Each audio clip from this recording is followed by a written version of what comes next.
Hi guys! Ito yung part 2 na nasiraan tayo ng gulong. O, biruin mo naman kasi, hindi pa kami nakakarating dito sa lugar na to, nabutasan na kami ng gulong. What more pa, pag ganito yung dadaanan natin, mga guys. So, medyo na-nervous ako sa daan kasi parang kami lang yung dumadaan dito sa parting to. At kung titingnan nyo, walang bahayan sa paligid. Sobrang na-stress ako diyan. Arkila namin 'to, eh. Kaya sabi ko nga parang hindi worth it yung 1,007 na arkila namin that time. At biruin mo naman yung daan. Ngayon lang ako nakapunta sa liblib na lugar.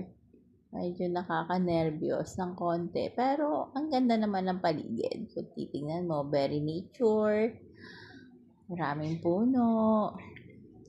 So, parang mapupunta tayo sa mas liblib pa. At tapos yung daan, pababa, paikot. Tapos makitid lang yung daan niya. Parang hindi niya kaya yata na may kasalubong na sasakyan. Pero tingin ko, papakagilid kaya naman kung may kasalubong.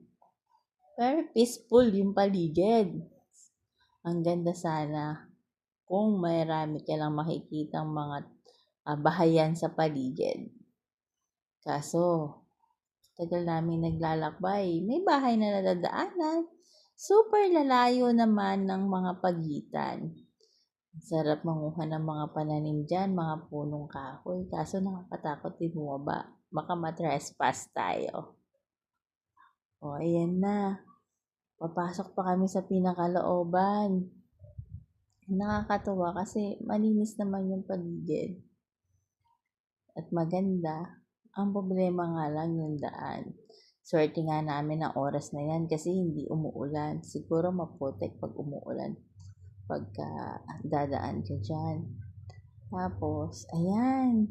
Nervous ako dyan sa isa na yan. Akala ko nakaharang sa daan. Nakagilid pala. Sabi ko kung paano namin aakyatin na sasakyan. Buti na lang talaga. Magaling si Kamote. Ayan, hanggang sa inabot na ulit na sa may sementadong daan. Pero mataas yan guys. Kung nandyan kayo, mataas yung sa gilid. Nakakatakot din pag nagkamali ka ng kabig ng manibela. Buti na lang. Nakarating din kami sa aming pupuntahan. Ayan, ang ganda ng paligid. Thank you guys. Please like and share. God bless.